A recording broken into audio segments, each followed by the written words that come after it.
Doctor Shailesh Kharkwal जी, Singapore से। राधे राधे महाराज।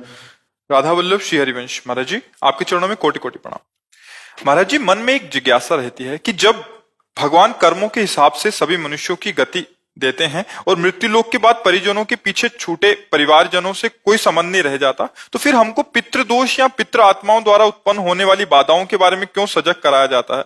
महाराज जी, इस शंका का ये केवल जीवित उचित की समाधान बात कर रहे हो ना? जी। जीवित की बात कर रहे हो। ये हमारी भावना की शुद्धि के लिए है।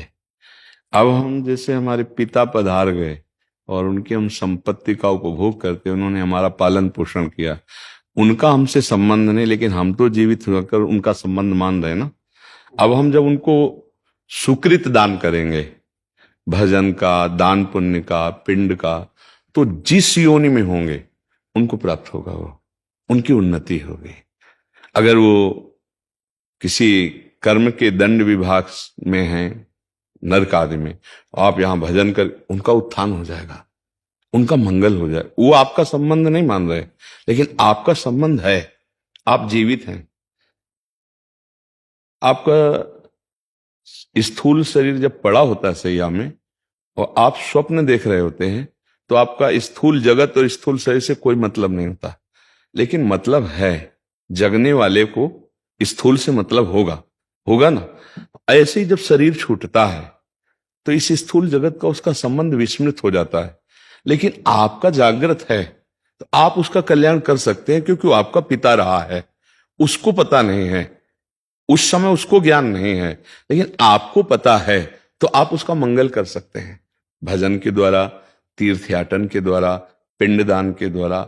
अगर आप नहीं करते हैं तो आपका कर्तव्यहीनता होगी, क्योंकि आपका कर्तव्य बनता है।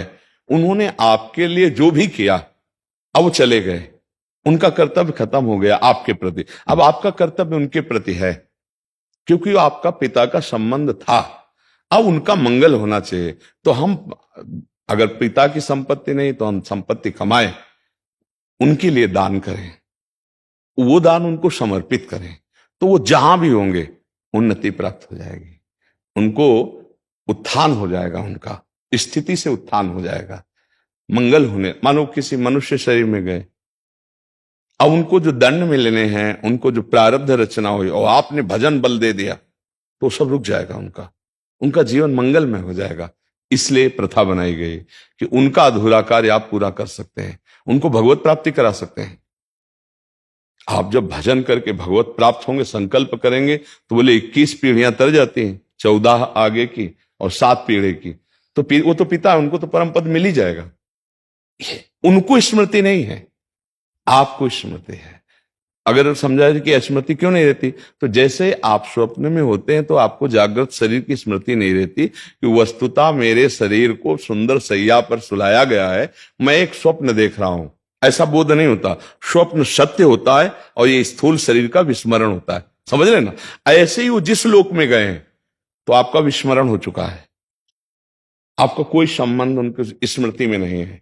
वो जहां है, जैसे अभी आप आए हैं तो आप कहीं से आए हैं ना, पूर्व में कहीं ना कुछ थे, आपको कोई स्मरण नहीं है। लेकिन यदि पूर्व में आपका कोई संबंधी ऐसा है जो भजन तप और आपको, तो आपका ज्ञान विज्ञान प्रकाशित होने लगेगा, अचानक आपकी स्थिति बदलने लगेगी, शरीर की, स्वभाव की और वैभव की, क्योंकि आपका संबंधी कोई संकल्प कर रहा है। इसीलिए जब कोई भगवान का भक्त पैदा होता है तो जो पितर अन्य लोकों में होते हैं उनका परम मंगल होना निश्चित हो जाता है, तो वो कुल धन्य माना जाता है कि वो धन्य हो गया। सो कुल धन्य उमा सुन जगत पूज्य सुपनीत, क्योंकि सतरत सतरत सा लोकांतर्यति। अब उस कुल में पैदा हुआ, वो चाहे नरक में पितर हो चाहे स्वर्ग में हो, दोनों बंधन युक्त हैं। एक सुखास्पद है, एक दुखास्पद है, लेकिन दोनों से पतन होता है, दोनों गिरते हैं, नरक भोग कराते हैं, स्वर्ग भोग कराते हैं। लेकिन भजन बल वो उनको परमार्थ की स्थिति, परम पद प्रदान कर सकता है। अब पुत्र अपने पिता माता की क्या, पीछे की पीढ़ियों को, पितामह आदि को भी परम पद प्रदान कर सकता है। तो ये बात है, उनको हमारा संबंध खत्म हो चुका, हमारा कर्तव्य उनके संबंध का निर्वाह करना है। जैसे बहुत लोग हैं, पिता के लिए गया श्राद्ध आदि करते हैं, यज्ञ कराते हैं, भोज कराते हैं, पिता के निमित्त वो उसको सुकृत प्राप्त होता है जाकर के। पिता के निमित्त से भागवत कराते हैं, जप करवाते हैं, कीर्तन ये सब उसको प्राप्त होता है। तो वो जीवात्मा जो पिता बन के आया था उसको पता नहीं है, पर आपके इस दान पुण्य के बल से उसके जो दंड विधान थे वो क्षमा हो जाएंगे और आगे बढ़ जाएगा। इसलिए कहा जाता है कि जहां पुत्र हुआ, परिवार में संतान हुई, चाहे वो बच्ची हो चाहे बच्चा हो, तो को पिता प्रसन्न होता है कि अब हमारी दुर्गति नहीं होगी। ये भजन साधन, अगर हमसे चूक हो गई तो ये भजन साधन के द्वारा मंगल कर देगा। लेकिन यदि ऐसा ना हुआ तो फिर पुत्र का होना ना होना बराबर है। इसलिए माना जाता है ना, संतान हो गई, हमारी आत्मा है, ये हमारे लिए कुछ करेगा। अगर हम चले भी गए तो हमारा कल्याण ये करेगा, क्योंकि हमारा वंशज है, उसके संबंध से उसको प्राप्त हो जाता है। महाराज जी, दो और प्रश्न आते हैं दिमाग में इसमें। महाराज जी, एक तो इसमें फिर पुत्र हो या पुत्री हो, उसमें कोई भेद नहीं होना चाहिए? नहीं होना चाहिए, नहीं है, इसमें भी नहीं है। क्योंकि जैसे पुत्र स्वयं कर रहा है तो वो पुत्री पति के साथ कर रहे हैं, तीर्थयाटन जो भी कर रहे वो उसके अंश है, उससे उसका कल्याण होगा। उसमें ऐसा कोई खास बात नहीं कि पुत्र ही हो तब ऐसा होगा। हाँ, ऐसा नहीं है, पूरी सामर्थ्य पुत्री में भी है। कितने ऐसे कुल हुए जिनको दोनों कुलों को पावन कर दिया, पिता पक्ष को और ससुर पक्ष को, दोनों पक्षों को पावन किया। तो उसमें ऐसा शास्त्रों में कोई विशेषता ये नहीं कि पुरुष ही होना चाहिए, बड़ा रोल है। हाँ, बिल्कुल बिल्कुल बिल्कुल, इस बात में कोई संशय नहीं।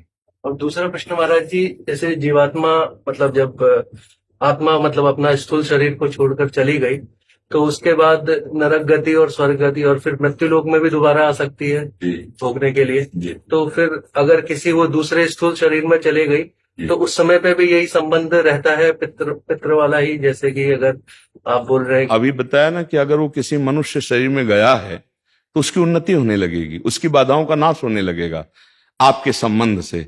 उसको पता नहीं है। जैसे हम किसी के नाम पैसा ट्रांसफर करें और अपना परिचय हम ना दें और वहां तक पैसा पहुंच जाए तो धनी तो हो ही जाएगा ना। तो उसको पता नहीं, लेकिन आपको तो पता है ना कि मेरा जनक है, मेरा पिता है, अब जहां भी होगा उसको सुख पहुंचेगा। वो किसी भी योनि में हो, अगर मनुष्य योनि में है तब तो कहना क्या है, पर पता नहीं किस योनि में हो, पर उसकी उन्नति हो जाएगी, उसका परमार्थ पुष्ट होने लगेगा। उस जैसे कुत्ता है, एक कुत्ता है गलियों में मारा घूमता है, एक है गाड़ी में सुख पूर्वक घूमता है, और एक है भक्तों के पास भी रहता है, भक्त परिवार है, नाम कीर्तन कर रहे हैं, मतलब एक है धाम में वास करता है। कितने तो अब इसके सौभाग्य का जनसाधारण कुत्ता थोड़ी करेगा। जो धाम में राधा नाम कीर्तन हो रहा है, यही देहरी पे बैठा हुआ है, संत जन प्रसाद पाए, उसको दिए श्री जी का प्रसाद ही तो मिल रहा है। तो अब ये कुत्ता और वो एक जनरल कुत्ता, बड़ा अंतर हो गया ना। एक कुत्ता जो गली में भोजन नहीं मिलता, एक जो गाड़ी में खिड़की के खुला करके गोद में लेकर, अंतर हो गया। किसी भी योनि में हो जीव, आपका उसका तप है, मतलब वो एक अरबपति आदमी है, अपनी गोद में बैठाले हुए है, वो उसका वो खिड़की खुला है, हवा आ रही, ऐसी गाड़ी में बैठकर कुत्ता चल रहा है, नहीं चल रहा। देखो ना, जीव है, अलग अलग उसकी स्थिति है। अगर वो पुण्यात्मा रहा तो देखो ये आया, बना किसी कर्म से स्वान, लेकिन ऐसा स्वान बना कि बाबूजी की तरह जाके गद्दे में सोता है, सर्दी में उसको कपड़ा पहनाए जाते। और एक कुत्ता है कि अगर दरवाजे में खड़ा हो जाए तो डंडा मारे बेचारा, को करके, वो ना भोजन मिल रहा है ना, मतलब कितनी। एक कुत्ता है कीड़े मतलब कीड़े लगे हुए हैं, कष्ट पा रहा है। एक है खुशबू आ रही उसके शरीर से, बढ़िया नहा धोआ के सब। ये अब किसी भी योनि में उसका मंगल होगा। हमें लगता है कि सबको करना चाहिए, अपने माता पिता के लिए, अपने पूर्वजों के लिए कुछ माला भजन करके, इससे सबसे बड़ा दान है। रुपया पैसा का तो दान ठीक है करे ही, लेकिन ये जरूर करे कि राधा राधा राधा 5 माला जपा, तो आज की 5 माला हम अपने पिता को देते हैं, इतना बड़ा कल्याण हो जाएगा 5 माला नाम जप करके। और अगर आप रोज 1 माला दें, पिता है तो उनका कल्याण हो जाएगा। ये गुप्त बात है आंतरिक, कि वो आपसे संबंध नहीं रखते, लेकिन आप जीवित हैं, आप उनसे संबंध रखते हैं, तो ऐसा करना चाहिए।